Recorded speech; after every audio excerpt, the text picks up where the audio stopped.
नमस्कार, पूनमचे स्वयंपाकघर या यूट्यूब चॅनलमध्ये आपले सर्वांचे स्वागत। आज आपण बनवतोय चटकदार आणि चटपटीत चना डाळ।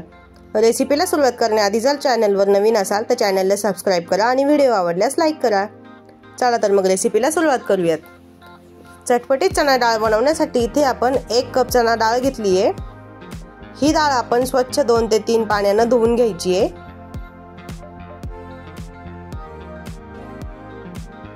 आपल्या डाळीवर काही केमिकल किंवा व्हाईट कलर असेल तो पूर्णपणे निघून जाईस्तोवर आपल्याला ही डाळ छान स्वच्छ 2 ते 3 पाण्याने धुवून घ्यायची आहे। आपल्याला ही धुतलेली डाळ साधारणपणे 7 ते 8 तासांसाठी किंवा ओव्हरनाईट साठी भिजत ठेवायची आहे। अशाच प्रकारे यातील सर्व पांढरं पाणी निघोस्तोवर आपल्याला ही डाळ स्वच्छ धुवून घ्यायची आहे आणि धुवून झाली की पाण्यामध्येच भिजत घालून ठेवायची आहे। यामध्ये आपल्याला 1 टीस्पून सोडा घालून घ्यायचा आहे, त्यामुळे आपली डाळ छान फुगून येते। आपल्याला ही रात्रभर अशीच भिजत ठेवायची आहे आणि आता दुसऱ्या दिवशी सकाळी आपण बघूयात आपली डाळ छान फुलून आली आहे।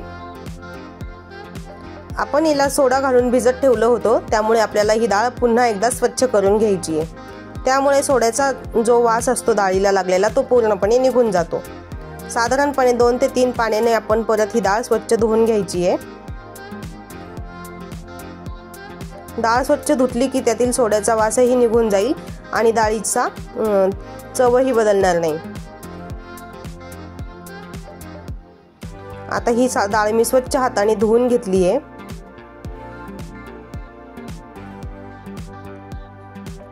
डाळ छान चोळून हाताने धुवून घ्यायची आहे, त्यामुळे तिला लागलेली सर्व सोडा निघून जाईल।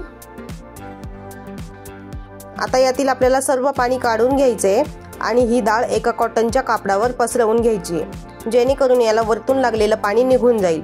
आपल्याला ही डाळ साधारणपणे 1 तासभर अशीच मोकळी करून ठेवायची आहे, त्यामुळे हिचं वरचं पाणी निघून जाते आणि डाळ तळताना तेलामध्ये पाणी उडत नाही। आता ही डाळ आपल्याला छान अशी पसरवून घ्यायची आहे, त्यामुळे ही डाळ पटकन कोरडी होईल।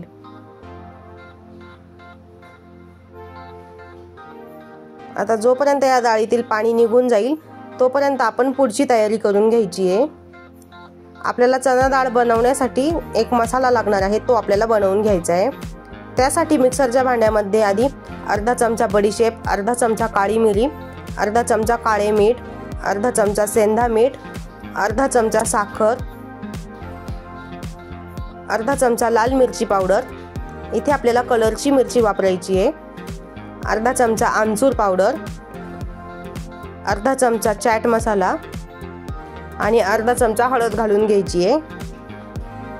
हे आपल्याला मिक्सरला छान एकदम बारीक वाटून घ्यायचे।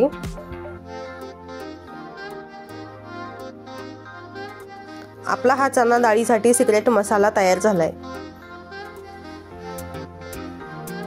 हा मसाला आपण एका एअरटाईट डब्यामध्ये स्टोर करूनही ठेवू शकतो। जेव्हा आपल्याला डाळ बनवायची त्यावेळेस आपण हा वापरूही शकतो। आता साधारणपणे 1 तास झालाय, आपली डाळ छान वाळली आहे। यातील वरचं जे पाणी आहे ते निघून गेले। आपल्याला ही डाळ छान तेलामध्ये तळून घ्यायची आहे। आता इथे आपल्याला कडकडीत तेल तापवून घ्यायचे। डाळ वाळत आली, आता मी तेल तापत ठेवलंय। तेल आपल्याला छान कडकडीतच हवंय, कमी तापलेलं तेल आपल्याला घ्यायचं नाहीये, त्यामुळे आपली डाळ छान तळली जाणार नाही। इथे आता आपलं तेल छान कडक तापलंय। ज्यावेळेस आपण यामध्ये डाळ सोडू त्यावेळेस त्याचा धूरही निघेल। तेल चांगलं कडकडीत तापल्यामुळे आपल्याला डाळ एकाच वेळेस न सोडता थोडी थोडी करून अशी सोडायची आहे, त्यामुळे तो फेस वरती येणार नाही आणि तेल कढईच्या खाली ओतू जाणार नाही। असं करून आपल्याला ही डाळ छान तळून घ्यायची आहे।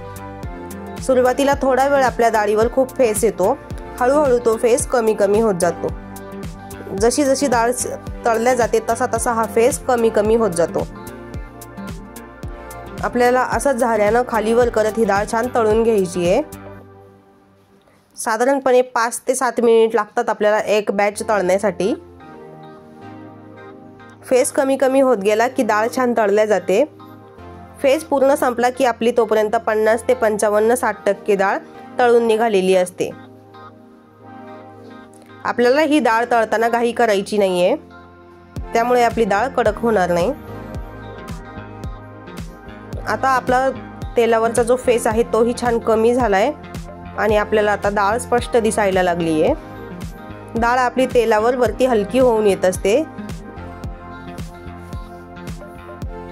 अशाच प्रकारे आपल्याला ही डाळ छान तेलावर तळून घ्यायची आहे. आणि डाळ तळताना आपल्याला गॅस हा नेहमी मोठाच ठेवायचा आहे.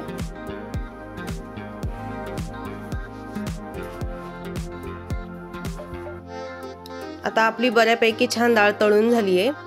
मध्ये मध्ये असं हलवत राहत आपल्याला ही डाळ तळून घ्यायची आहे.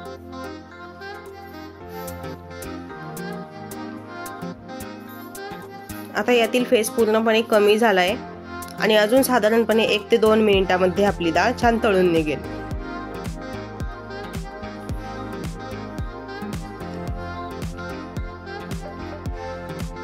आता यातील फेसही संपत आलाय. थोडा वेळ आपण ही डाळ अशीच हलवून नंतर एका भांड्यामध्ये काढून घ्यायची आहे. आता आपण ही एका भांड्यामध्ये काढून घेऊयात.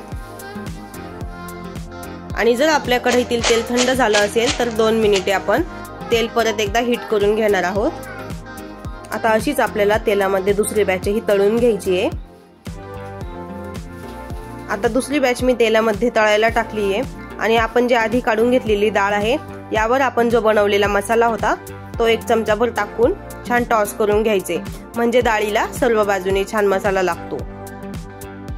आणि आपण तेलातून डाळ काढली की लगेचच आपल्याला हा मसाला याला लावून घ्यायचा असतो, म्हणजे जोपर्यंत आपली डाळ तेलामध्ये ओली असते तेव्हाच हा मसाला डाळीला छान चिकटतो. आणि अशा प्रकारे आपल्याला टॉस करून छान तो डाळीला सर्व बाजूने लावून घ्यायचा आहे. आता इथे आपली दुसरी बॅच अर्ध्यापेक्षाही जास्त तळून झाली आहे.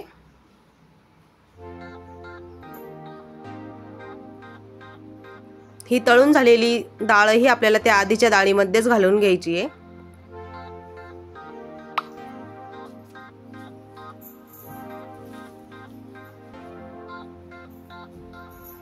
आता आपल्याला परत यावरून मसाला घालून घ्यायचा आहे. आपण जेवढी डाळ तळून टाकतोय त्याच्याच अंदाजामध्ये आपल्याला थोडा थोडा मसाला घालून घ्यायचा आहे, म्हणजे मसाला प्रत्येक वेळेस डाळीला छान योग्य पद्धतीने लागतो. आता ही जी डाळ तळून झाली आहे त्यातच आपण कढीपत्ताही तळून टाकतोय. कढीपत्त्यामुळे आपल्या डाळीला छान चव येते.